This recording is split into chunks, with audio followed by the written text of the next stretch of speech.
Bom, seguindo os princípios do passo a passo, aqui no porta-agulha de Mayweather a gente tem um modelo que gera uma trava. Então ele é um instrumento autoestático. Então reparem aqui no detalhe a trava dele, né, com os dentes que vão gerar os níveis de travamento. Então reparem aqui já no primeiro já está com fechado. A gente tem o primeiro nível, o segundo nível e o terceiro nível, no caso desse instrumental aqui. Bom, um dos primeiros passos a se treinar no uso do porta-agulha é a utilização novamente da ponta dos dedos. Então a gente não pode deixar passar da falange distal, porque senão a gente gera uma algema de dedo e trava e perde toda a precisão dos movimentos. Então novamente a gente tem que treinar o uso do dedo polegar e do dedo anelar nas suas pontas, usando o dedo médio e o dedo indicador para poder segurar e apoiar. Então reparem aqui, ó, estou com o dedo anelar fora e aqui dentro, assim como a gente treina no uso da tesoura. Então tanto o porta-agulha quanto a tesoura a gente pode treinar, e quando a gente consegue atingir esse movimento de forma harmônica, vale para os dois instrumentos. Então é um único treino para dois usos ou dois instrumentais. Então aqui no caso, o que eu adquiro com isso? Um controle de soltura do porta-agulha, onde eu consigo fazer com que quando ele porte a agulha, eu uso o dedo dentro, e quando eu manipulo a agulha, eu estou com o dedo fora. Então eu consigo fazer uma manipulação sem esse dedo ficar travado lá dentro. Então esse é o primeiro treino. Uso o dedo médio, indicador e polegar para apoiar e deixa o dedo anelar solto para entrar e sair da argola. Então isso bem treinado, a gente pode seguir para o segundo passo. No segundo passo, a gente tem que ter controle da abertura e fechamento. Então já sabemos introduzir o dedo no momento certo e na intensidade certa, no caso só com as pontas. Agora a gente precisa aprender a abrir o instrumento. E para isso a gente vai usar a força do polegar, e esses outros dedos a gente naturalmente vai fazer o movimento oposto. Então é esse movimento aqui que a gente vai fazer. Então joga o polegar para lá e esses dedos vêm para dentro, para junto da palma da mão. Então faz essa troca de movimento, só que de forma obviamente sutil. Então se a gente colocar aqui, ó, tô fazendo isso de uma forma bem sutil, ele tá solto. Então tá aberto aqui. Para fechar, aí é só usar a dentição, é só apertar, ele já trava. Quero soltar, simplesmente faço aquele movimento, ele solta. Então isso tem que ficar muito natural. Não pode ter nenhum tipo de dificuldade no uso dessa cremalheira de trava. Então treinem isso, apertou, soltou. Feito isso, assumimos o controle e vamos para o próximo passo, que é o uso do porta-agulha para passar a agulha. Então, sabendo que a gente pode controlar o anelar, a gente se aproveita disso e tira ele para fazer esse movimento. Reparem que quando eu tiro, eu assumo aqui a haste do porta-agulha no ponto que eu quiser. Eu posso segurar aqui, posso segurar aqui, posso segurar inclusive na ponta dessa forma aqui. O que isso me garante? Eu não só a precisão de estar segurando com a própria empunhadura natural da sua mão, né, e não dependendo dessa trava de argolas, então eu não estou travado, e sim eu estou solto. E eu posso principalmente fazer isso aqui, ó, que é alternar ou rotacionar o porta-agulha. O ideal é que no treino vocês consigam fazer isso aqui, ó, tanto para um lado quanto para o outro. O último seria a devolução do dedo. Então, depois de feito essa rotação, a gente vai fazer isso aqui, colocar de volta o dedo.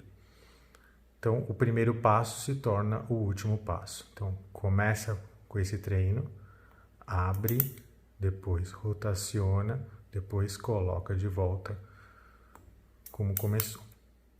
Depois de treinado isso, aí sim a gente vai para algumas manobras de empunhadura para vocês verem as vantagens desse tipo. Então vamos lá. Se vocês repararem, né, aqui num eixo de sutura, quando a gente faz isso aqui, olha o meu punho, né? Eu fico totalmente travado. Então, quando eu faço esse movimento de passagem, eu gero esse tipo de eixo. Então, reparem que isso aqui não vai seguir o ângulo de a posição perfeita. Então, como é que eu vou passar a agulha fazendo isso aqui, ó? Reparem o eixo que ela faz, o desenho que faz. Então, esse movimento não é o mais perfeito ou mais preciso, porque ele não é um movimento natural do uso do instrumental. Esse instrumental foi feito para portar a agulha e depois para passar a agulha. Então, reparem que quando eu tiro meus dedos da argola e seguro ele dessa forma, eu consigo fazer movimentos harmônicos. Então, tanto o normal, que seria o normal hand, que a gente traz para cá. Reparem que o meu punho está reto, então eu consigo fazer esse movimento, ó, paralelo à incisão, então eu faço isso aqui. E consigo fazer o backhand, que é empurrar para o outro lado. Conseguiria inclusive vir de um jeito, rodo, venho do outro. Isso é um treino. Rodo, backhand. Normal hand, backhand. Então a gente faz esses movimentos até se tornar natural e sempre acompanhando o paralelismo com a linha de incisão. Repare que meus dedos estão fora. Depois disso, já está treinado, mas você já segurando assim, ó, você simplesmente treina colocar o dedo anelar para já sumir o porta-agulha. Olha o que acontece, ó. Coloco o dedo anelar, já posso soltar aqui, venho com o polegar e abro o instrumento. Então, fecho, abro, tiro da mão, faço isso, olha meu dedo aqui, ó. Então, esse treino tem que acontecer, ó. Segurar o porta-agulha.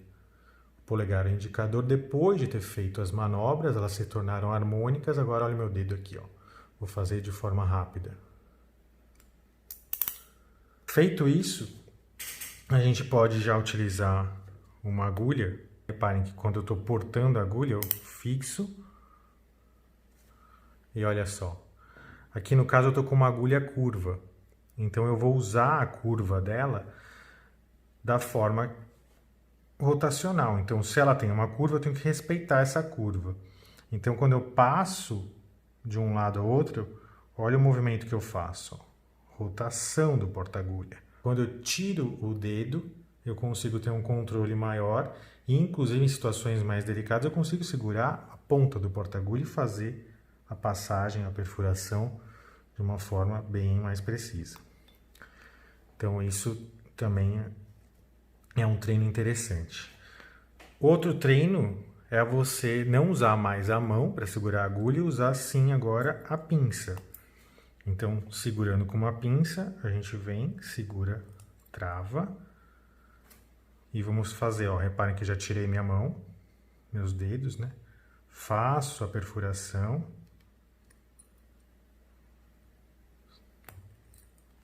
Faço a passagem. Fixo de novo. E vou treinando quantas vezes for necessário essa passagem. Reparem que eu uso o ângulo da agulha.